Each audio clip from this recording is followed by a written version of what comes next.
अच्छा जी, स्क्रीन नज़र आ रहा है आप लोगों को? Yes sir. Yes sir. अच्छा जी, बिस्मिल्लाहिर्रहमानिर्रहीम।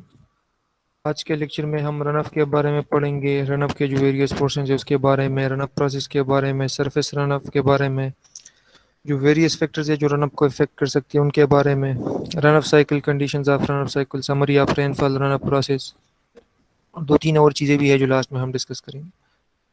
तो first of all, what is run up? Runoff can be defined as the portion of the precipitation that makes its way towards rivers or ocean etc. as surface or subsurface flow. Precipitation का वो हिस्सा जो ज़मीन के ऊपर या थोड़ा सा ज़मीन के नीचे साइल स्टेटा में बहता हुआ राइवर्स में चला जाता है, ओशंस में चला जाता है, उसको कहा जाता है run up. Portion which is not absorb by the deep strata, यानी वो पोर्शन, वो प्रिसिपिटेशन का वो पोर्शन जो डीप स्टेटा एब्जॉर्ब नहीं कर लेती बल्कि हमारे पास बह जाता है और किसी राइवर, किसी नदी का हिस्सा बन जाता है। Runoff occurs only when the rate of precipitation exceeds the rate of which may infiltrate into the soil.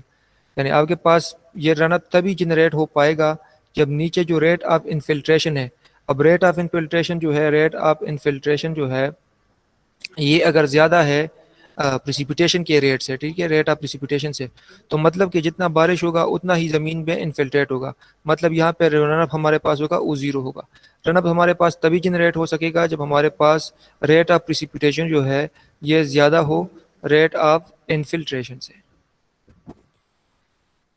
Portion of run up, surface run up, ground water flow, direct precipitation over the stream. हमारे पास जो देखिए ये मेरे पास आप assume कर ले एक ground level है, ठीक है, this is ground level, this is a राइवर,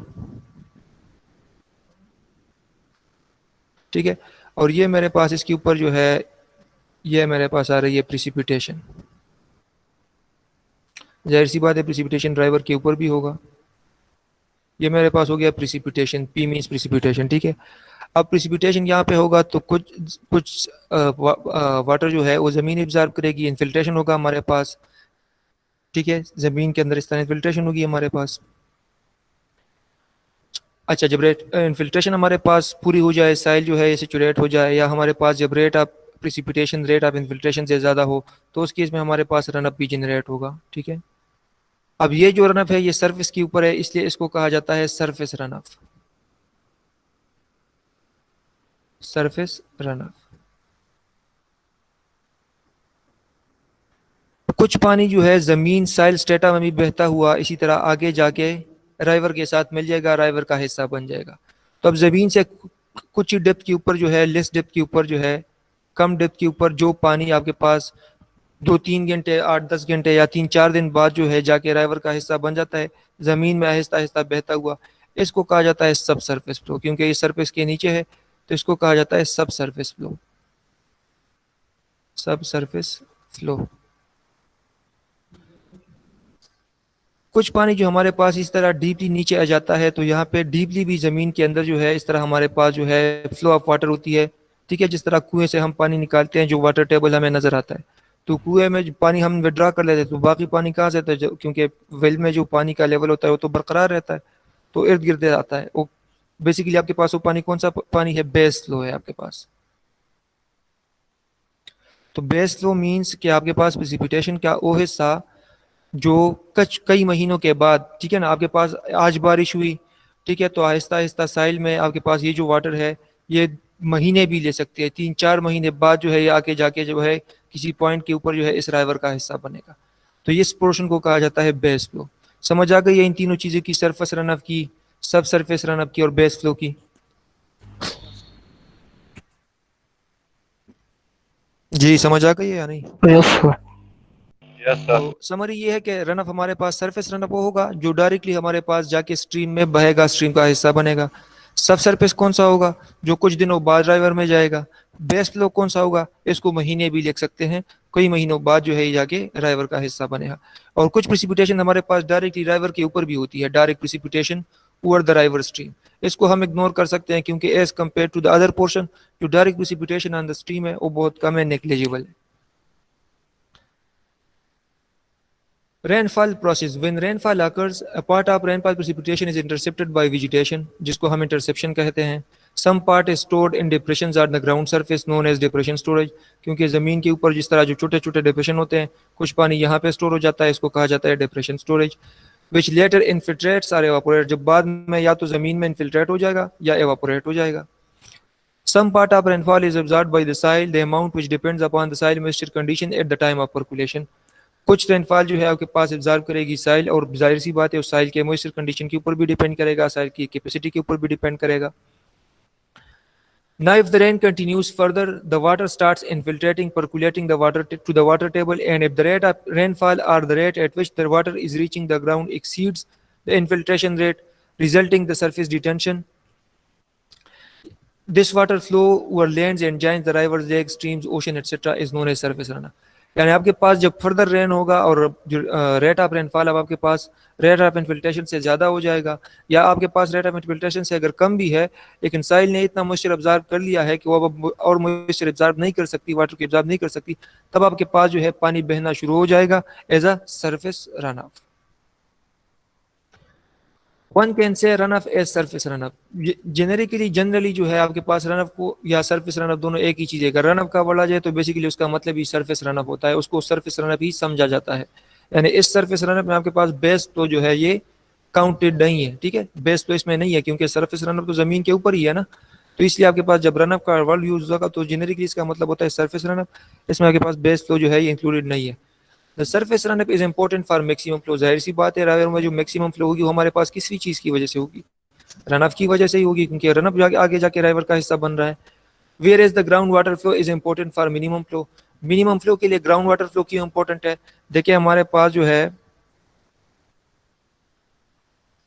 जो सरफेस रन अप होगा वो हमारे पास डायरेक्टली आके इस राइवर का हिस्सा बनेगा, ठीक है, तो जो मैक्सिमम फ्लो होगी वो इसके ऊपर डिपेंडेंट है। अब जो बेस फ्लो है ना, बेस फ्लो तो कई महीनों के बाद जो है आहिस्ता आहिस्ता यहाँ पे आगे आएगा, तो बेस फ्लो की जो अमाउंट है वो as compare to surface run up इंतहाई कम भी है। तो इसलिए हमारे पास राइवर में जो सबसे मिनिमम फ्लो होती है वो किस चीज़ की वजह से होती है?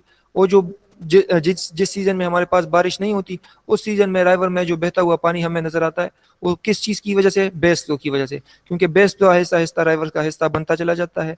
तो base flow is important for minimum flow, whether as the surface run up is important for maximum flow. Direct precipitation over the river stream is negligible, क्योंकि डायरेक्ट प्रेसिपिटेशन राइवर के ऊपर जो होती है वो as compare to the other portion इंतहाई कम है, तो हम उसको नेग्लेक्ट कर सकते हैं। अगर बाकी बारिश हमारे पास फर्ज करे 1000 क्यूबिक मीटर की वॉल्यूम की है, तो जो डायरेक्टली राइवर के ऊपर हो रही है अगर उसकी वॉल्यूम 1 मीटर क्यूब की है तो 1000 क्यूबिक मीटर या 1001 cubic metre doesn't make any significant difference, तो we can neglect that amount. So for peak flow, we are generally concerned with surface runoff, and therefore we can say runoff as surface runoff. तो इसीलिए राइवर में जो peak flow है वो सिर्फ और सिर्फ सरफेस रनअप की बदौलत होती है, और इसी वजह से जो हमारे पास जो है हम सिर्फ सरफेस रनअप में ही इंटरेस्टेड होते हैं, और सरफेस रनअप को जेनेरिकली हम रनअप भी कह सकते हैं। Is it clear till now और not? Yes, sir. Yes, sir. अच्छा, the various factors which can affect the runoff are precipitation characteristic। अब precipitation characteristic भी हमारे पास जो है runoff को affect करेगा। किस तरह से affect करेगा? क्योंकि हमारे पास देखिए number 1 precipitation characteristics, runoff depends upon on the type of the storm and its duration which causes precipitation। जो runoff हमारे पास जनरेट होगा हमारे precipitation के टाइप के ऊपर भी डिपेंड करेगा, ड्यूरेशन के ऊपर भी डिपेंड करेगा। ज्यादा ड्यूरेशन के लिए precipitation होगा तो ज्यादा runoff जनरेट होगा। Run up depends on the intensity of rainfall. Intensity rainfall की ज्यादा होगी तो रनअप ज्यादा जनरेट होगा, ठीक है, रेनफॉल ज्यादा होगा तो रनअप ज्यादा जनरेट होगा। If rainfall intensity is very less and at it rains as light showers, अब रेनफॉल की इंटेंसिटी इंतहाई कम है तो ज्यादातर वाटर किस चीज में लास्ट होगा? इनफिल्ट्रेशन में लास्ट होगा या इवापोरेशन में। जो हल्की फुल्की बूंदाबांदी होती है यूजुअली, तो उसमें हमारे पास हम ऑब्जर्व नहीं करते ना ग्राउंड के ऊपर रनअप को। क्यों? क्योंकि कुछ पानी जो है वो ग्राउंड जो है एब्जॉर्ब कर लेती है, और कुछ विंड की वजह से, टेम्परेचर की वजह से, सनलाइट की वजह से आपके पास इवापोरेशन में कन्वर्ट हो जाता है। If precipitation is in case of snow then lesser runoff। अगर आपके पास precipitation स्नो की फॉर्म में है तो जाहिर सी बात है रनअप आपके पास कम जनरेट होगा, क्योंकि तो एक बाद में जाके उससे रनअप जनरेट होगा, क्योंकि जब मेल्ट होगा तभी रनअप जनरेट हो पाएगा, उस टाइम आपके पास रनअप जो है वो कम जनरेट होगा। Second factor is shape and size of the catchment. Shape and size of the catchment आपके पास किस तरह से इफेक्ट करेगी? कैचमेंट की साइज आपके पास ज्यादा होगी तो उसमें आपके पास इन्फिल्ट्रेशन लॉसेस भी ज्यादा होगी, तो आपके पास जो रन ऑफ होगा वो आपके पास कम जनरेट होगा। Shape and size of the catchment.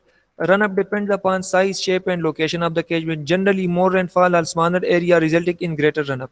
आपके पास catchment का जो एरिया है वो कम है, तो आपके पास रनअप जो है वो ज़्यादा जनरेट होगा। क्यों? क्योंकि आपके पास यहाँ पे लॉसेस कम होगी, इन्फिल्ट्रेशन आपके पास कम होगा। Sorry, less runoff in larger catchment because due to uniform rainfall over the entire area, thus only few tributaries of the stream feed water to a main stream during a particular storm. ज़्यादा area होगा तो आपके पास losses वगैरह भी ज़्यादा होगी, तो आपके पास जो रनअप जनरेट होगा वो भी कम जनरेट होगा। Third is the types of catchment. आपके पास टाइप ऑफ कैचमेंट किस तरह से इफेक्ट करती है। टाइप ऑफ कैचमेंट मीन कि आपके पास कैचमेंट की जो शेप है, इसमें दो शेप्स होती है, एक होती है फैन शेप कैचमेंट और एक होती है हमारे पास फर्न लीफ कैचमेंट। तो फैन शेप कैचमेंट है, उसकी कैचमेंट की जो शेप है वो इस तरह की होती है। All the tributaries are approximately of the same size. अब यहाँ पे ये कैचमेंट एरिया है हमारे पास और ये उस कैचमेंट एरिया के मेन स्ट्रीम है, यानी जो रन ऑफ होगा हमारे पास वो आहिस्ता आहिस्ता आके जो है इस मेन स्ट्रीम में का हिस्सा बनेगा। और इसके साथ साथ ट्रिब्यूटरीज भी हो सकती है, क्योंकि अगर यहाँ पे आपके पास कोई माउंटेन वगैरह है तो उससे जो रन ऑफ होगा पहले यहाँ पे आके इस ट्रिब्यूटरी में आएगा। इसी तरह यहाँ पे कोई दूसरी ट्रिब्यूटरी भी मौजूद है, वो यहाँ पे इस पॉइंट के ऊपर कलेक्ट होकर एक दूसरे ट्रिब्यूट में बह रहा है और आगे जाके मेन स्ट्रीम का हिस्सा बन रहा है। अब यहाँ पे आप देखें तो सारे ट्रिब्यूटरीज का जो लेंथ है वो तकरीबन आपके पास सेम है, ठीक है, तकरीबन सेम है, क्योंकि आपके पास जो लेंथ है, ठीक है, और जो वेथ है आपके पास इस तरह की कैचमेंट की ऑलमोस्ट सेम है। तो gives greater runoff because the peak flood from the tributaries is likely to reach the mainstream approximately at the same time। अब जितनी सारी ट्रिब्यूटरीज भी है, चाहे ये वाला ट्रिब्यूटरी है, चाहे ये वाला है या ये वाला है, इन सब का चूंकि लेंथ तकरीबन ऑलमोस्ट सेम है, तो सबका जो रनअप होगा वो मेन स्ट्रीम में जो है ऑलमोस्ट एक टाइम पे ऊपर पहुंचेगा। तब जो एक ही टाइम आपके पास पहुंचेगा, ठीक है, is likely to reach the main stream approximately at the same time. अब सेम टाइम के ऊपर पहुंचेगा तो जाहिर सी बात है रनअप जो है ये हमारे पास ज्यादा जनरेट होगा। जो फर्न लीफ कैचमेंट है, फर्न लीफ कैचमेंट की शक्ल इस तरह होती है कि आपके पास इसकी जो लेंथ है वो इंतहाई ज़्यादा है as compare to its width. अब यहाँ पे ट्रिब्यूटरीज को देख ले तो एक ट्रिब्यूटरी की जो लेंथ है वो दूसरी ट्रिब्यूटरी के बराबर नहीं होती, तो कुछ किसी ट्रिब्यूटर के जो रनअप है वो जल्दी पहुंच पाएगा, किसी ट्रिब्यूटर का जो है वो बाद में पहुंच पाएगा। The tributaries are generally of different lengths and meet the main stream at the regular intervals। कुछ इंटरवल बाद जो है एक ट्रिब्यूटरी का जो रनअप है वो आपके पास मेन स्ट्रीम में आ जाता है, कुछ इंटरवल बाद दूसरे ट्रिब्यूटरी का, यानी एक ही वक्त में सारे नहीं पहुंच पाते। Such a narrow catchments, the peak flood intensity is reduced since discharges are likely to be distributed over a long period of time। अब आपके पास जो है पीक जो है वो एट अ टाइम प्रोड्यूस नहीं होगा, बल्कि आपके पास इसकी जो ग्राफ सी बनेगी एक यूनिफॉर्म सी बनेगी। वजह क्या है? क्योंकि आपके पास पहले एक अगर पीक जो है इस तरह पीक बनता है हमारे पास किस चीज में, फैन शेप कैचमेंट में, और इसी तरह एक यूनिफॉर्म शेप हमारे पास कर्व बनेगी। अगर मैं इस तरह ड्रा कर लूँ, एक यूनिफॉर्म शेप की कर्व हमारे पास बनेगी किस केस में, हमारे पास फर्न लीफ कैचमेंट की शक्ल में। समझ आ रही है इन बातों की या नहीं? जी सर। अच्छा जी। Topography. Runoff depends on surface smoothness and slope. If slope is steep, flow will be quick and less evaporation and absorption resulting greater runoff। Slope ज्यादा है कैचमेंट एरिया का, रनअप ज्यादा जनरेट होगा, जिस तरह माउंटेनियस एरियाज में है। Slope कम होगा तो आपके पास उस वक्त आपके पास वाटर थोड़ा सा स्टिल होगा, तो उसमें उस वक्त आपके पास इन्फिल्ट्रेशन ज्यादा हो सकती है, तो आपके पास रनअप कम जनरेट होगा। Geological characteristic, it is one of the most important factor. It includes the type of surface soil, subsoil, type of rock and their permeability characteristics। यानी आपके पास साइल की जो जियोलॉजी है, अब साइल आपके पास पोरस है, ठीक है, परवियस है, तो उसमें आपके पास सीपीजी लॉसेस ज्यादा होगी। अगर राकी टाइप साइल है, आपके पास राक है, तो जाहिर सी बात है इन्फिल्ट्रेशन आपके पास नहीं होगा। जब इन्फिल्ट्रेशन नहीं होगा या कम होगा तो जाहिर सी बात है रनअप हमारे पास ज्यादा जनरेट होगा। तो जो रनअप है वो हमारे पास साइल के कैरेक्टरिस्टिक के ऊपर भी डिपेंडेंट है। मेट्रोलॉजिकल कैरेक्टरिस्टिक यानी वहाँ पे जो एनवायरनमेंट है, टेम्परेचर कितनी है, विंड वेलोसिटी कितनी है, इसके ऊपर भी डिपेंडेंट है। टेम्परेचर ज़्यादा होगा तो एवापोरेशन वगैरह से आपके पास लॉसेस ज़्यादा होगी, टेम्परेचर ज़्यादा होगा, विंड ज़्यादा होगा तो एवापोरेशन लॉसेस भी ज़्यादा होगी, तो रनअप कम जनरेट होगा। टेम्परेचर कम है, ग्राउंड भी सेचुरेटेड है, तो रनअप आपके पास ज़्यादा जनरेट होगा, क्योंकि टेम्परेचर कम है तो एवापोरेशन कम होगा। ग्राउंड ऑलरेडी सेचुरेटेड होगा तो आपके उसके तो सेचुरेशन अगर ऑलरेडी ज़्यादा है तो इसका मतलब है कि और पानी आपके पास साइल एब्जॉर्ब नहीं कर पाएगी, और आपके पास जितना भी पानी, जितना भी प्रेसिपिटेशन होगा वो सारा का सारा सरफेस रनअप में कन्वर्ट होगा। If temperature is high and greater wind velocity gave rise to greater evaporation loss resulting in less runoff। यानी टेम्परेचर भी ज्यादा है और विंड वेलोसिटी भी ज्यादा है। टेम्परेचर की वजह से भी आपके पास इवापोरेशन ज़्यादा होती है, और विंड वेलोसिटी की वजह से भी आपके पास इवापोरेशन ज़्यादा होती है। तो जो इवापोरेशन ज़्यादा होगी तो रन अप आपके पास जो सरफेस रन अप होगा वो आपके पास कम जनरेट होगा। Character of the catchment surface. Runoff depends upon the surface conditions like drained, undrained, natural or cultivated. यानी अब अगर हमारे पास जो केजमेंट एरिया है, ठीक है, जो केजमेंट का जो सरफेस है, अब उस सरफेस के ऊपर हमारे पास वेजिटल ग्रोथ है, कुछ पौधे वगैरह मौजूद है, ठीक है। अब हमारे पास रनअप कम जनरेट होगा एज कम्पेयर टू ऐसा सरफेस जो हमारे पास पेव्ड सरफेस हो, यानी उसके ऊपर कुछ कंक्रीट का वर्क हो। तो अब कंक्रीट का वर्क हो तो उस केस में हमारे पास इन्फिल्ट्रेशन कम होगा, तो रनअप हमारे पास ज़्यादा जनरेट होगा। और कोई ऐसा सरफेस हो हमारे पास, कोई नेचुरल सरफेस हो, कोई कल्टीवेटेड सरफेस हो जिस पे हमने कोई फसल उगाई है, कोई वेजिटल ग्रोथ है उसके ऊपर, तो वहाँ पे आपके पास इंटरसेप्शन वगैरह की वजह से लॉसेज होंगी, तो आपके पास जो रनअप होगा आपके पास कम जनरेट होगा, बल्कि न होने के बराबर होगा। इफ द सरफेस है no natural drainage then absorption losses will be more, यानी जिस तरह हमारे पास फील्ड का एग्जांपल ले ले, क्या तो क्या एग्जांपल ले ले, तो वहाँ पे जितनी भी प्रेसिपिटेशन होती है वो बल्कि रनअप में कन्वर्ट नहीं होता, बल्कि ज़्यादातर जो है वो एब्जॉर्प्शन लॉसेज में कन्वर्ट होके चली जाती है। समझ आ रही है बात की? Yes, sir. अच्छा, storage characteristics, the artificial storage such as dams, weirs etc and natural storage like lake, ponds etc tend to reduce the peak flow. Peak flow को किस तरह से रिड्यूस करेगी? क्योंकि कुछ पानी अगर लेक्स में जाएगा, कुछ पॉन्ड्स में जाएगा, या अगर डैम के थ्रू जो है या किसी स्ट्रक्चर के थ्रू उसको हम मुज़ाहमत पेश कर रहे हैं, उसको रोक रहे हैं, तो जो फी फ्लो हमारे पास रावर में होगा वो कम होगा। यानी अगर आपके पास जो सरफेस रन अप है, ठीक है, यहाँ पे आपके पास एक छोटा सा लेक है और यहाँ पे आपके पास ये रहा राइवर, तो जो सरफेस रन अप होगा वो पहले जो है यहाँ पे जो लेक है वो लेक की रिक्वायरमेंट पहले फुलफिल होगी, फिर उसके बाद जो है ये रन अप इसका हिस्सा बनेगा। तो हमारे पास जो स्टोरेज कैरेक्टरिस्टिक्स है, अगर स्टोरेज हमारे पास कोई लेक वगैरह मौजूद है तो हमारे पास जो पीक फ्लो होगा राइवर में वो कम होगा। अच्छा, इन फैक्टर्स की समझ आ गई है? जो वेरियस फैक्टर्स है हमारे पास, ये सारे precipitation characteristics, size and shape, topography, geological, meteorological. Yes, जी sir. जी सर। अच्छा जी। अच्छा, run off cycle, it is a part of hydrological cycle, the part between the precipitation up from the atmosphere over land areas and its subsequent discharge to stream channels. Run off cycle hydrological cycle का एक part ही है, जो हमने hydrological cycle lecture number 1 में detail पढ़ा था। Conditions of run off cycle, ये वैसे हमारे लेक्चर का हिस्सा है नहीं, लेकिन थोड़ा सा पढ़ लेते हैं कि जो रन ऑफ साइकिल की जो वेरियस कंडीशंस है। And of dry period, and of dry period मतलब कि आपके पास कुछ अरसे तक बारिश नहीं हुई है, ठीक है। Eight the end of dry period and just beginning of a heavy rainfall, all the surface and channel storage gets depleted except from lakes, reservoirs and ponds resulted from the previous rains। यानी आपके पास बारिश 2-3 महीने पहले हुई है, उसके बाद आपके पास कोई बारिश हुई नहीं है 3-4-5 महीनों तक।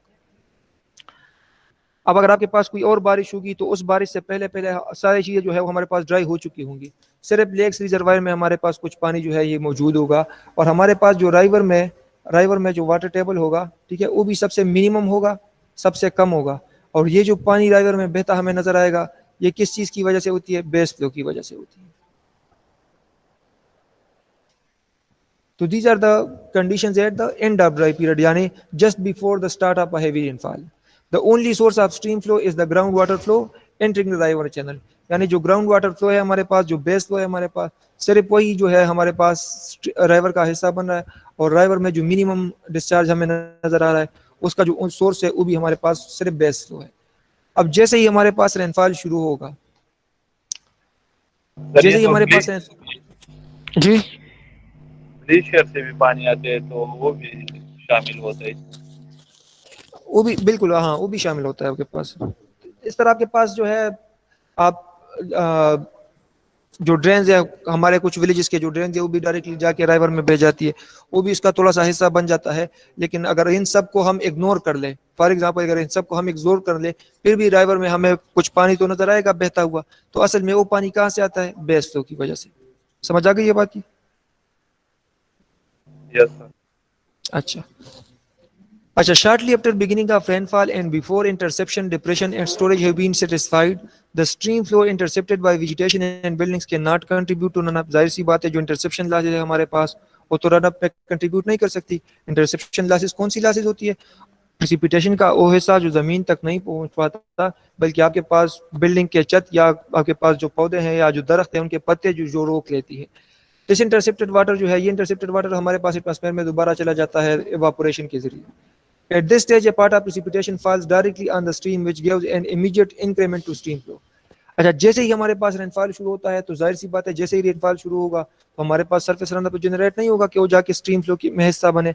स्ट्रीम फ्लो में जो हमारे पास वाटर टेबल होगा उसमें थोड़ा सा राइज हमारे पास हो सकता है, थोड़ा सा राइज, और वो किस चीज की वजह से हो सकता है, थोड़ा सा राइज हमारे पास उस प्रिसिपिटेशन की वजह से हो सकता है जो डायरेक्टली जो है इस राइवर के ऊपर पड़ रहा है.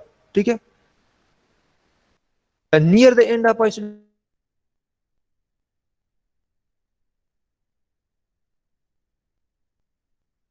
आपकी आवाज नहीं आ रही sir. Hello sir.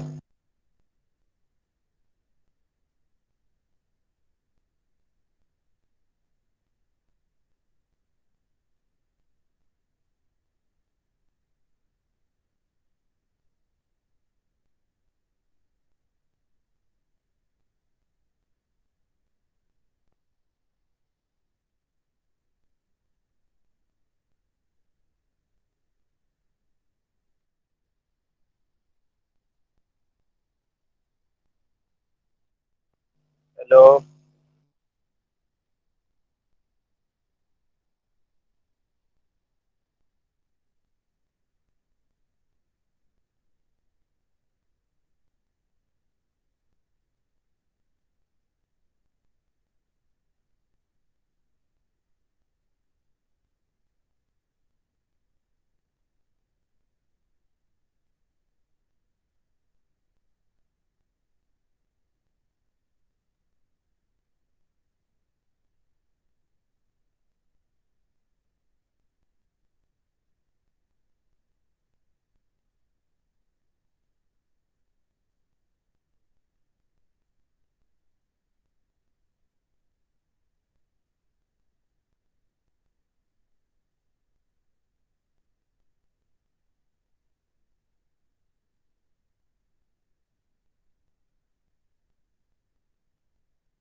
Just wait a minute. Don't know internet connection lost हुआ था, बल्कि इंटरनेट कनेक्शन तो ठीक था लेकिन पता नहीं क्यों मीटिंग में कोई मसला आया. 2-3 मिनट जरा वेट कर ले.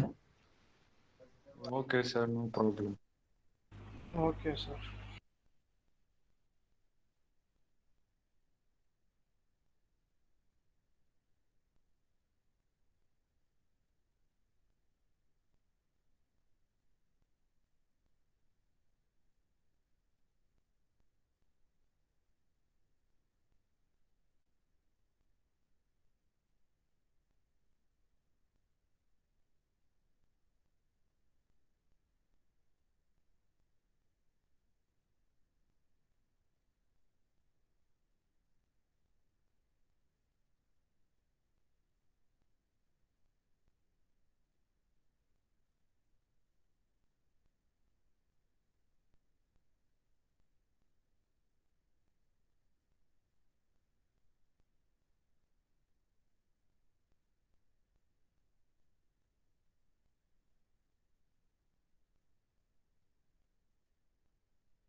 अच्छा, आप लोग मेरी आवाज़ सुन रहे हैं?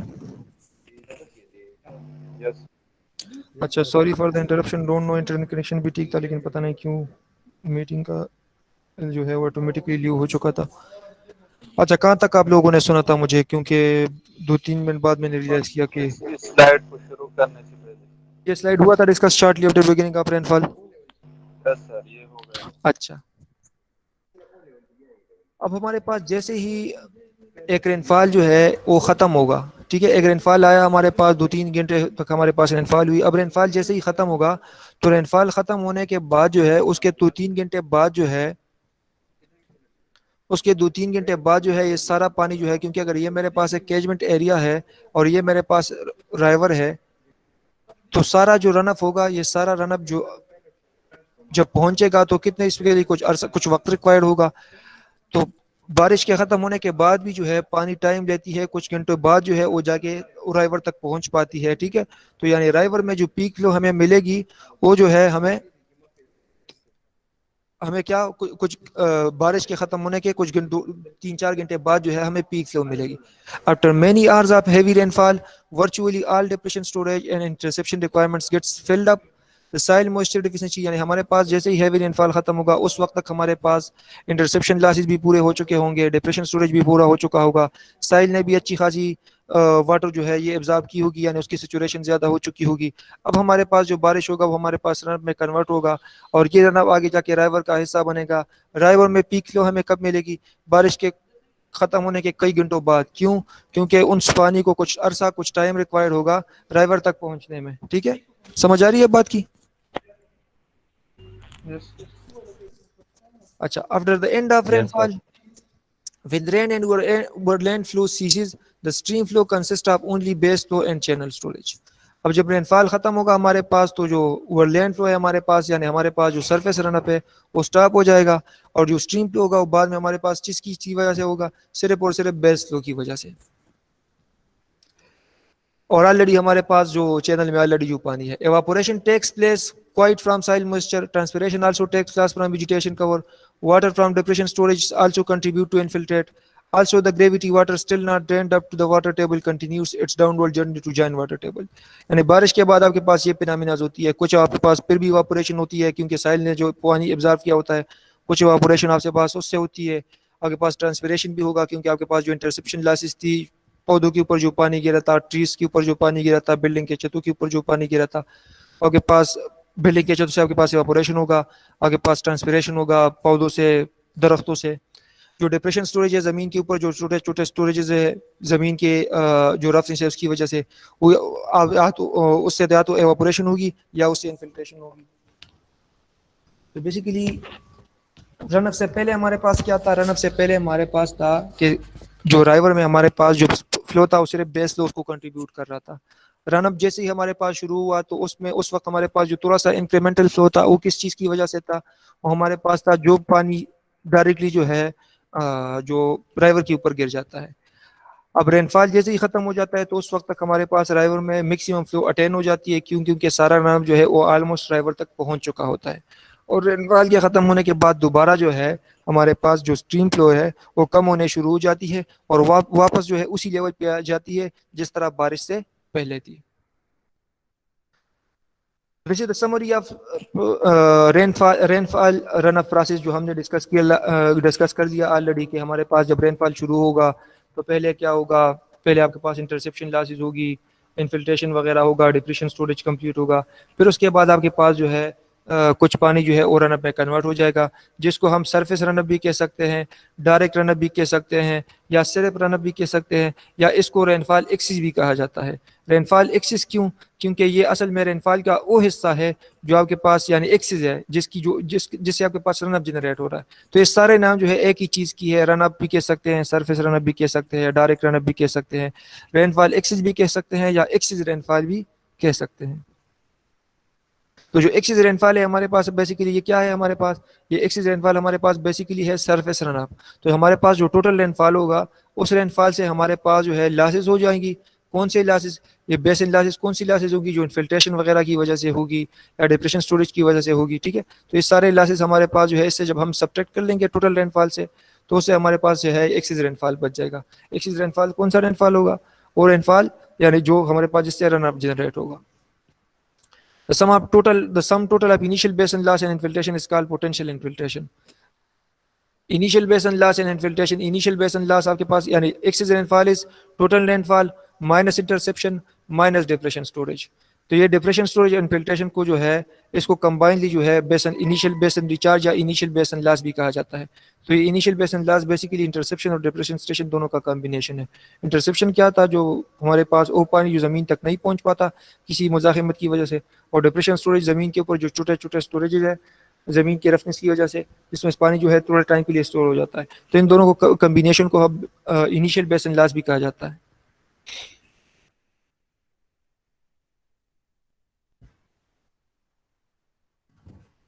Runoff or surface runoff are two different terms and should not be confused। runoff या surface runoff two different terms है, लेकिन जो इस रनअप और सरफेस रनअप में थोड़ा सा फर्क है, लेकिन यूजुअली रनअप को सरफेस रनअप भी कहा जाता है।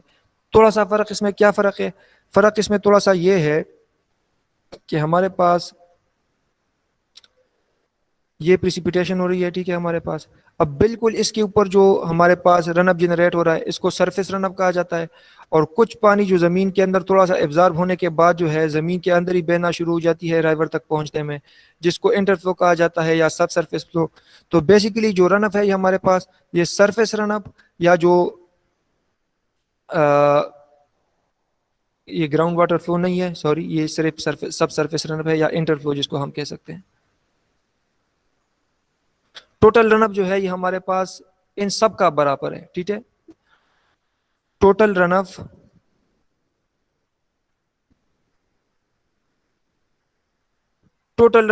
Exclusive of surface run up is equal to यानी टोटल रनअप हमारे पास किस चीज के बराबर होगा, सरफेस रनअप का भी, इंटरफ्लो का भी, बेस फ्लो का भी। लेकिन इन तीनों में से सरफेस रनअप और इंटरफ्लो यानी सब सरफेस रनअप, ये रनअप और जो सरफेस रनअप है इन दोनों को कंबाइनली जो है डायरेक्ट रनअप या सिर्फ रनअप भी कहा जाता है। और इस डायरेक्ट रनअप में जो है अब साइल के अंदर जो इंटरफ्लो है आपके पास, या जो जिसको सब सरफेस फ्लो भी हम कह सकते हैं, इसकी अमाउंट इतनी कम होती है जिसके इसको हम नेग्लेक्ट कर सकते हैं, ठीक है। तो डायरेक्ट रनअप या रनअप में ऑलरेडी इसमें सब सरफेस रनअप भी इंक्लूडेड है, लेकिन उसकी अमाउंट इतनी कम होती है कि उसको नेग्लेक्ट किया जाता है, और बेसिकली हमारे पास जो रनअप बन जाता है वो बन जाता है कि हमारे पास यानी डायरेक्ट रनअप क्या है हमारे पास, सरफेस रनअप प्लस सब surface run up, direct run up and base flow. समझ आ गई ये बात की या नहीं, थोड़ा सा कंफ्यूजिंग हो गया, let me explain this again. यानी हमारे पास जो प्रिसिपिटेशन होगा उसे हमारे पास ज़मीन के सरफेस के ऊपर रनअप जनरेट होगा, जिसको मैंने नाम दे दिया सरफेस रनअप। कुछ पानी इन्फिल्ट्रेशन के बाद जो है बहेगा, जिसको मैंने नाम दे दिया इंटरफ्लो या सब सरफेस रनअप। और कुछ पानी जो है डीपली जो कि है जाके फिर ज़मीन के अंदर बहेगा, जिसको कहा जाता है बेस फ्लो। तो the total run up is basically the combination of all these. Surface run up कौन सा है, सिर्फ ये वाला, इस अगर सिर्फ रनअप भी कह सकते हैं। और जो यूजुअली जब रनअप का वर्ड यूज होता है तो basically this run up is the combination of या डायरेक्ट रनअप जिसको कह सकते हैं, this is basically combination of the surface run up plus the interflow, यानी इन दोनों का समेशन है। और टोटल रनअप जो है इन तीनों का समेशन है। Total run up is the summation of all these. और जो सरफेस रनअप है हमारे पास या जिसको डायरेक्ट रनअप भी हम कह सकते हैं, उसमें हमारे पास सरफेस रनअप और इंटरफ्लो दोनों इंक्लूडेड है, लेकिन चूंकि इंटरफ्लो इतनी कम होती है कि उसको हम नेग्लेक्ट कर देते हैं, और जो रनअप हमारे पास बन जाता है यानी सरफेस रनअप या डायरेक्ट रनअप, वो हमारे पास सिर्फ और सिर्फ सरफेस रनअप का ही बराबर रह जाता है। समझ आ गई ये बात की? Yes sir. अच्छा, ये हमारे पास एक हाइड्रोग्राफ है। हाइड्रोग्राफ किस चीज़ को कह सकते हैं हम, या हाइड्रोग्राफ कौन सी चीज़ है, ये लेक्चर के लास्ट में है भी, अभी से थोड़ा सा अगर मैं बता दूं। Hydrograph is basically a graphical representation of discharge in the stream versus time. Discharge in the river versus time का जो ग्राफ है उसको हाइड्रोग्राफ कहा जाता है। ये हाइड्रोग्राफ की जो शक्ल होती है वो इस तरह होती है, हमारे पास वाई एक्सिस के ऊपर हमारे पास होता है क्यू, सर और एक्स एक्सिस के ऊपर हमारे पास होता है टाइम। जी जी जी जी, आप कुछ पूछना चाह रहे थे? हाइड्रोग्राफ। आपकी आवाज नहीं आ रही। हेलो, बाकी सबको मेरी आवाज आ रही है? यस सर, आ रही है। अच्छा, जो क्वेश्चन पूछना चाह रहा था मैं उनको नहीं सुन पा रहा हूँ। आई डोंट नो कि बाकी सुन पा रहे हैं या नहीं। सर शायद मसला हो, नेट का मसला हो उसका। हाँ, क्योंकि चले अगर वो दोबारा कनेक्ट हो जाए। अच्छा, अब हमारे पास हाइड्रोग्राफ की जो शक्ल होती है, जो शेप होती है, वो इस तरह होती है हमारे पास। ये तकरीबन इस तरह बनता है हमारे पास। अब इस शेप में हमारे पास ये जो डिस्चार्ज की वैल्यू है, अब ये बारिश से पहले हमारे पास राइवर में कुछ ना कुछ डिस्चार्ज तो हमें नजर आता है। ये ओ वाली वैल्यू है हमारे पास। ठीक है। अब जैसे हमारे पास बारिश शुरू होगा, तो बारिश शुरू होगा तो हमारे पास रन अप जो है ये जनरेट होगा। स्ट्रीम फ्लो हमारे पास बढ़ती जाएगी, बढ़ती जाएगी, बढ़ती जाएगी। अब जब हमारे पास बारिश खत्म हो जाएगी तो दोबारा जो है ये डिक्रीज होना शुरू होगा और दोबारा उसी पोजीशन के ऊपर आएगा जिस तरह पहले था। यानी हमारे पास ये जो नीचे वाला पोर्शन है, ये वाला पोर्शन, ठीक है, अगर मैं किसी और कलर से थोड़ा सा हाईलाइट कर लूँ, ये वाला पोर्शन जो हमारे पास है, ये बेसिकली क्या है हमारे पास? ये बेसिकली हमारे पास है बेस फ्लो। क्योंकि ड्राइवर में जो पानी यूजुअली हमें नजर आ रहा है वो किस चीज की कंट्रीब्यूशन है? बेस फ्लो की कंट्रीब्यूशन है। अब हमारे पास जब बारिश होगा, ठीक है, तभी हमारे पास जो है ये हाइड्रोग्राफ इस तरह ऊपर जाना शुरू होगा। ठीक है। तो बेसिकली ये जो पोर्शन है ये हमारे पास क्या है? Direct run up. Direct runoff is the combination of surface runoff and interflow in which we are neglecting the interflow because it is too less. तो ये वाला जो पोर्शन है इस ग्राफ का, इसको डायरेक्ट रनअप कहा जाता है और ये जो नीचे वाला पोर्शन है इसको बेस फ्लो पोर्शन कहा जाता है। समझ आ गई ये बात की? Yes sir. और इन दोनों का जो कॉम्बिनेशन है ये टोटल हाइड्रोग्राफ होगा। तो total hydrograph is basically the combination of surface run up और direct run up and base flow. Base flow plus surface run up is total hydrograph. In detail हम पढ़ेंगे लास्ट में। एक होता है हाइड्रोग्राफ और एक होता है hyetograph. HITOGRAPH। Hydrograph is a graphical representation of intensity of rainfall versus time. Rainfall intensity versus time. यहाँ पे आपके पास होगा रेनफॉल की इंटेंसिटी, इन मिलीमीटर पर आवर भी हो सकती है, सेंटीमीटर पर आवर भी हो सकती है, और यहाँ पे आपके पास ड्यूरेशन होगा, आवर्स में भी हो सकता है, टाइम डेज में भी हो सकता है। और ये आपके पास बनता है इसी तरह बार ग्राफ की शक्ल में, जिसको हिस्टोग्राम भी कह सकते हैं आप। तो इस तरह की बार, यानी आपके पास फर्ज करें ये हमारे पास है 1 आवर, ये 0 है। 1 आवर के ऊपर ये मेरे पास हो गया 1 2 3 4 5 6 7 8 9 इस तरह। अब 1 आवर में पहले घंटे में आपके पास बारिश की इंटेंसिटी कितनी थी, दूसरे घंटे में कितनी है, तीसरे घंटे में कितनी है, चौथे पांचवें घंटे में। तो इस तरह इसको अगर हम एक ग्राफ की शक्ल में बना ले, इस तरह बार ग्राफ की शक्ल में, तो इसको कहा जाता है हाइटोग्राफ। समझ आ गई है? तो hyetograph is basically intensity versus time, whereas hydrograph is discharge versus time. समझ आ गई है? Yes sir. अच्छा, hydrograph. Hydrograph in a storm occurs, it contributes to stream flow. Various instruments are used to document storm characteristics. For example, rain gauges are used to measure the depth of precipitation. Current meter is used to find out the discharge. Current meter velocity को measure कर लेंगे, velocity multiply by area से discharge आ जाएगा।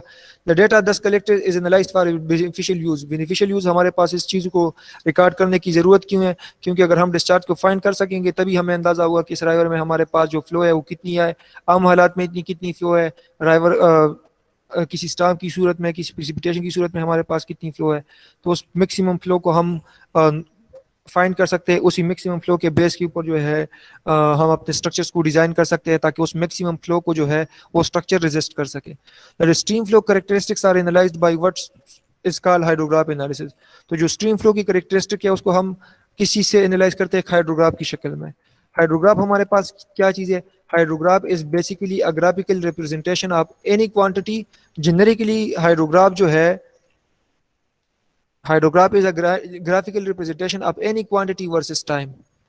ठीक है, any hydrological quantity versus time. वो hydrological quantity आपके पास velocity भी हो सकती है, डिस्चार्ज भी हो सकता है, या स्टेज भी हो सकता है। स्टेज या जिसको जो हम गेज हाइट भी कह सकते हैं, डेप्थ ऑफ वाटर। लेकिन जैसे ही आप हाइड्रोग्राफ का वर्ड सुने, तो हाइड्रोग्राफ का वर्ड सुनते ही जहन में हमारे आ जाता है discharge versus time.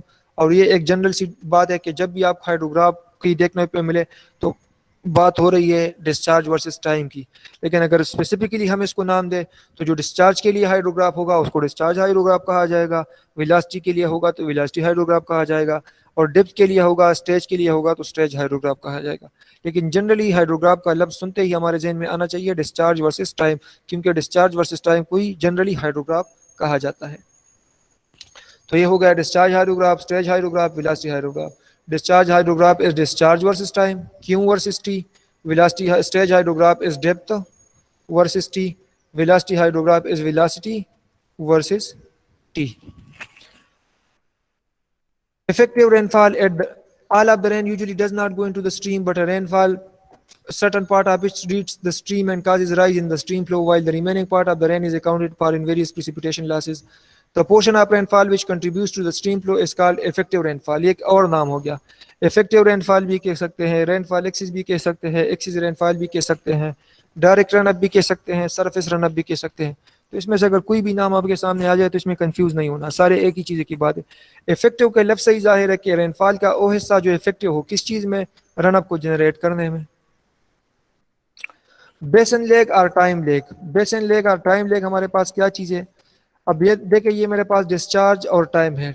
Discharge versus time का जो ग्राफ बनता है यूजुअली वो इस तरह की शक्ल का बनता है, क्योंकि जब आपके पास बारिश शुरू होगा तो डिस्चार्ज ज़्यादा होना शुरू हो जाएगा।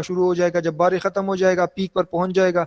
अब जब बारिश ख़त्म हो जाएगा तो बारिश का कुछ पानी तो ऑलरेडी कैचमेंट एरिया में मौजूद है जो आगे आगे स्ट्रीम में बहता चला जाएगा, लेकिन लास्ट में जैसे ही वो पानी भी आप तक स्ट्रीम तक पहुँच जाए तो लास्ट में स्ट्रीम की जो फ्लो है दोबारा अपनी इनिशियल पोजीशन पे आ जाएगी। क्यों? क्योंकि अब आपके पास बारिश की पानी जो है वो कम्प्लीटली ख़त्म हो चुका है।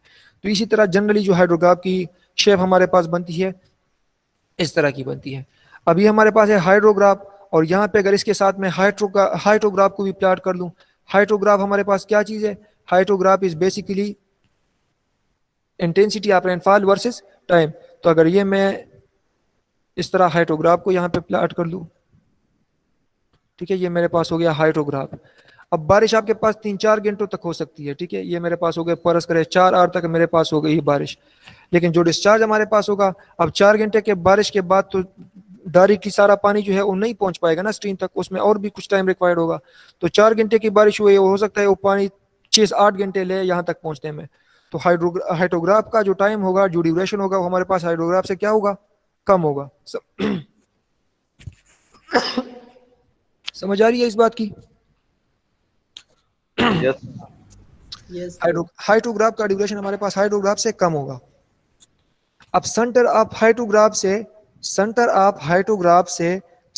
ऑफ हाइड्रोग्राफ तक, इन दोनों के दरमियान जो डिस्टेंस है, जो ड्यूरेशन है, इसको कहा जाता है टाइम लेग। यहाँ पे इस एक्सिस के ऊपर क्या है हमारे पास, टाइम है ना। तो इन दोनों के दरमियान जो ये डिस्टेंस है, ये बेसिकली हमें क्या शो कर रहा है, एक टाइम शो कर रहा है, और इस टाइम को कहा जाता है बेसन लैग या इसको कहा जाता है टाइम लेग। समझ आ गई इस चीज की? Yes sir. अच्छा, यहाँ पे एक और चीज लिखा नहीं है, चलिए मैं बता देता हूँ। एक है बेस पीरियड। ग्राफ के हाफ तक होगा सर जी, टाइम लेग सर, इस ग्राफ के हाफ तक होगा।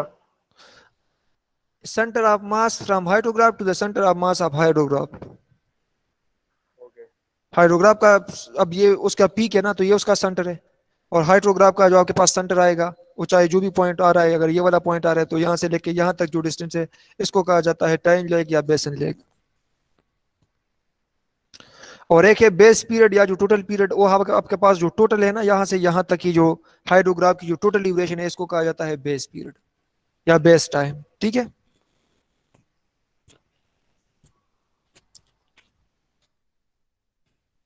अच्छा, यहाँ पे ये DRO का लफ्ज लिखा गया है, for the time being ignore it. ये मैं थोड़ा सा और चले यहाँ पर एक्सप्लेन कर देता हूँ ताकि आप कंफ्यूज ना हो। अब जिस तरह मैंने आपको ऑलरेडी बताया कि इस फ्लो का ये जो नीचे वाला पोर्शन है, ये कौन सा पोर्शन है, ये वाला बताए, बेसन पीरियड। कौन सा है? बेसन पीरियड। नहीं, बेसन पीरियड नहीं, ये जो फ्लो है ये हमारे पास कौन सा फ्लो है, बेस फ्लो की वजह से। और ये जो ऊपर पोर्शन है, ये किस चीज की वजह से है, सरफेस रनअप की वजह से है ना, ये वाला, ये डायरेक्ट रनअप की वजह से है या नहीं है? Yes sir. Yes sir. तो इस हाइड्रोग्राफ के जो दो पोर्शन है ना, इस लाइन से नीचे का जो पोर्शन है ये बेस फ्लो है, और इससे ऊपर का जो पोर्शन है ये हमारे पास डायरेक्ट रनअप है। तो अगर हम सिर्फ डायरेक्ट रनअप को इस तरह प्लॉट कर ले तो डायरेक्ट रनअप का शेप इस तरह बनेगा, ठीक है। उसमें ये अगर इस नीचे वाले पोर्शन को हम हटा दे, इस नीचे वाले पोर्शन को, ठीक है, अगर इस नीचे वाले पोर्शन को, ये वाला पोर्शन जो है इसको हम हटा दें तो ये ऊपर वाला शेप होगा ये हमारे पास सिर्फ इस तरह बन जाएगा। इस हाइड्रोग्राफ को फिर कहा जाता है डायरेक्ट रनअप हाइड्रोग्राफ, क्योंकि इस हाइड्रोग्राफ में हम सिर्फ डायरेक्ट रनअप को शो कर रहे हैं एक्सक्लूडिंग द बेस फ्लो, तो इसलिए इसको फिर डायरेक्ट रनअप हाइड्रोग्राफ कहा जाता है। समझ आ गई ये बात की? अच्छा, तो पार्ट्स ऑफ हाइड्रोग्राफ है उस हमारे पास, इस पार्ट्स ऑफ हाइड्रोग्राफ हमारे पास इसमें 3 पार्ट्स होती है। एक होती है हमारे पास राइजिंग लिम्ब, एक होती है हमारे पास क्रेस्ट, और एक होती है हमारे पास रिसेशन कर्व। अब हमारे पास ऑलरेडी राइवर में कुछ ना कुछ फ्लो है, ठीक है। अब जैसे ही बारिश शुरू होगा उस बारिश का जो रनअप है वो हमारे पास जब डिस्चार्ज में कंट्रीब्यूट करना शुरू कर जाएगा तो डिस्चार्ज हमारे पास ज्यादा होना शुरू हो जाएगा, ठीक है। जब बारिश बंद हो जाएगा तो उसके बाद जो है ये दोबारा अपनी पोजीशन पर आ जाएगा। अब जब ये जो इंक्रीज वाला पोर्शन है इसको कहा जाता है राइजिंग लिम्ब। अब देखिए इस कर्व का जो, इसमें बी वाला पॉइंट कौन सा होगा? बी पॉइंट आपके पास इस कर्व में ओ पॉइंट होगा।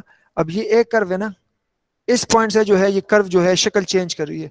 जिस पॉइंट से ये कर्व शुरू हो रही है ओ वाला पॉइंट हमारे पास बी पॉइंट होगा।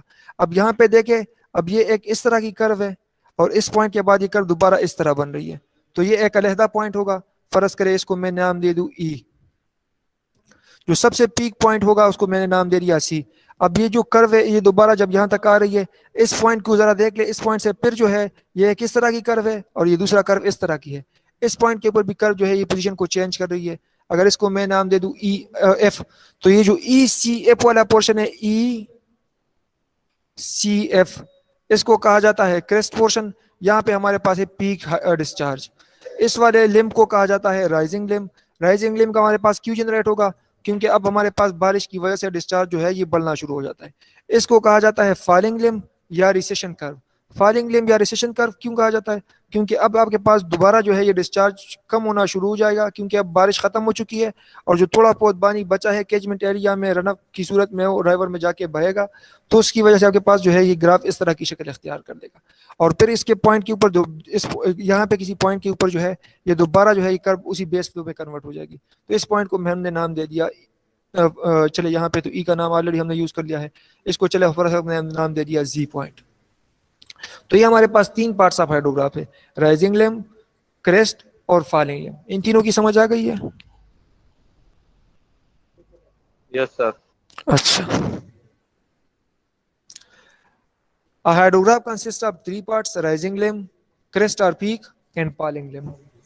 राइजिंग लिम्ब क्यों होगा हमारे पास? क्योंकि आपके पास डिस्चार्ज एक आहिस्ता आहिस्ता ज्यादा होना शुरू होगा, फिर उसके बाद कम होना शुरू भी होगा, तो रिसेशन कर्व कहेंगे उसको हम। और जिस पॉइंट के ऊपर हमारे पास पीक होगा, जो पीक वाला कर्व का थोड़ा सा पोर्शन है उसको कहा जाता है क्रेस्ट। अच्छा, the shape of each part depends upon. अब हमारे पास जो राइजिंग लिम्ब है या जो क्रेस्ट है या जो फॉलिंग लिम्ब है, ये कुछ फैक्टर्स के ऊपर डिपेंड करती है। किस तरह के फैक्टर्स के ऊपर? एक है क्लाइमेटिक कंडीशंस, रेनफॉल इंटेंसिटी के ऊपर, ड्यूरेशन के ऊपर, डायरेक्शन ऑफ स्टॉर्म मूवमेंट के ऊपर, एंटेसिडेंट मॉइस्चर कंडीशन के ऊपर। किस तरह इन फैक्टर्स के ऊपर डिपेंड करती है? क्योंकि हमारे पास रनअप जो है वो तभी आपके पास हाइड्रोग्राफ इस तरह बनेगा जब रनअप हमारे पास स्ट्रीम में जाकर बहेगा, डिस्चार्ज का हिस्सा बनेगा। वो तब बनेगा हमारे पास रेनफॉल की इंटेंसिटी ज्यादा हो, उसकी ड्यूरेशन ज्यादा हो। अब रेनफॉल की इंटेंसिटी भी कम है, उसकी ड्यूरेशन भी कम है, तो ज़मीन तक पहुंचने से पहले या तो एवापोरेशन में कन्वर्ट हो जाएगा, या अगर ज़मीन तक पहुंच भी गया तो ज़मीन की जो इन्फिल्ट्रेशन है वो इतनी ज़्यादा है इंटेंसिटी से कि वो ज़मीन एब्जॉर्ब कर लेगा। तो ये रेनफॉल की इंटेंसिटी के ऊपर भी डिपेंडेंट है, ड्यूरेशन के ऊपर भी डिपेंडेंट है, इस प्रेसिपिटेशन के डायरेक्शन के ऊपर भी डिपेंडेंट है।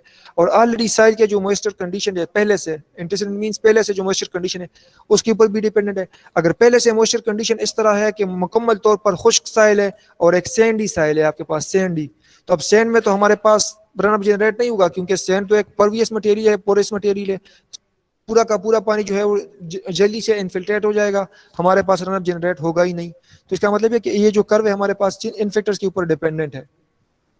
बेसन कैरेक्टरिस्टिक, चैनल कैरेक्टरिस्टिक, इन चीजों के ऊपर भी डिपेंडेंट है। चैनल कैरेक्टरिस्टिक साइज, चैनल के साइज के ऊपर, शेप के ऊपर, स्लोप के ऊपर, साइल टाइप, वेजिटेशन के ऊपर। जो रिसेशन कर्व है हमारे पास, रिसेशन कर्व जो है अब intensity of rainfall, duration of rainfall और इंटेंसिटी इन मॉइस्चर कंडीशन के ऊपर डिपेंड नहीं करेगी। अब जो रिसेशन कर्व है, अगर मैं यहाँ पे एक हाइड्रोग्राफ बना दूं इस तरह, अब ये वाला जो रिसेशन कर्व है ये इंटेंसिटी ऑफ रेनफॉल के ऊपर डिपेंड क्यों नहीं करेगा, ड्यूरेशन के ऊपर डिपेंड क्यों नहीं करेगा, मॉइस्चर कंडीशन के ऊपर डिपेंड क्यों नहीं करेगा? वो इसलिए क्योंकि आपके पास ये जो कर्व है ये किस चीज की वजह से बन रही है? उस बारिश की वजह से जो आपके पास पहुंच रहा है आहिस्ता आहिस्ता स्ट्रीम तक। ठीक है, अब तो बारिश खत्म हो चुकी है। ये वाला जो कर्व था ये इन फैक्टर्स के ऊपर डिपेंडेंट था कि आपके पास ये वाला कर्व तभी बन पाएगा, आपके पास ये राइजिंग लिंक तभी होगा जब आपके पास इंटेंसिटी ऑफ रेनफॉल ज्यादा होगी, ड्यूरेशन ज्यादा होगा, जो मॉइस्चर कंडीशन है वो आपके पास ऑलरेडी अगर सैचुरेटेड साइल है तभी आपके पास जो है ये कर्व जो है ये इंक्रीज होना शुरू होगा, ये राइजिंग लिंक। जबकि रिसेशन कर्व जो है इनके बजाय कौन से फैक्टर्स के ऊपर डिपेंड करेगी? बेसिन कैरेक्टरिस्टिक्स के ऊपर। बेसिन कैरेक्टरिस्टिक्स मींस जो कैचमेंट एरिया है उसके कैरेक्टरिस्टिक के ऊपर डिपेंड करेगी, उसकी जियोलॉजी के ऊपर डिपेंड करेगी। क्यों? क्योंकि ये जो पानी है ये तो बेसिकली ओ रन अप है जो स्ट्रीम तक पहुंचेगा। अब स्ट्रीम तक ये किस तरह पहुंचेगा? साइल के ऊपर बह के। अब साइल के कंडीशन के ऊपर ये डिपेंड करेगा। समझ आ रही है बात की? Yes sir. अच्छा जी। Hydrograph normally consist of 4 components. Hydrograph में हमारे पास बेसिकली 4 कंपोनेंट्स होते हैं। एक होती है चैनल प्रेसिपिटेशन, एक होती है डायरेक्ट रन अप जिसको सरफेस रन अप भी कह सकते हैं हम, एक होती है इंटरफ्लो या सब सरफेस फ्लो, और एक होती है हमारे पास base flow. Direct run up और सब सरफेस फ्लो को यूजुअली इन दोनों को कंबाइनली भी डायरेक्ट रन अप कहा जाता है। क्यों? क्योंकि इसमें इंटरफ्लो की एक जो अमाउंट है वो निग्लिजिबल न होने की बराबर होती है। इसी तरह जो चैनल प्रेसिपिटेशन है, चैनल प्रेसिपिटेशन कौन सी प्रेसिपिटेशन? जो चैनल के ऊपर डायरेक्टली, यानी ओ प्रेसिपिटेशन जो हमारे पास किसी राइवल के ऊपर डायरेक्टली गिर जाता है, वो चैनल प्रेसिपिटेशन है हमारे पास। तो ये भी निग्लिजिबल है, निग्लिजिबल, और ये भी निग्लिजिबल है हमारे पास। तो बचा क्या क्या? एक डायरेक्ट रन अप और एक ग्राउंड या base flow.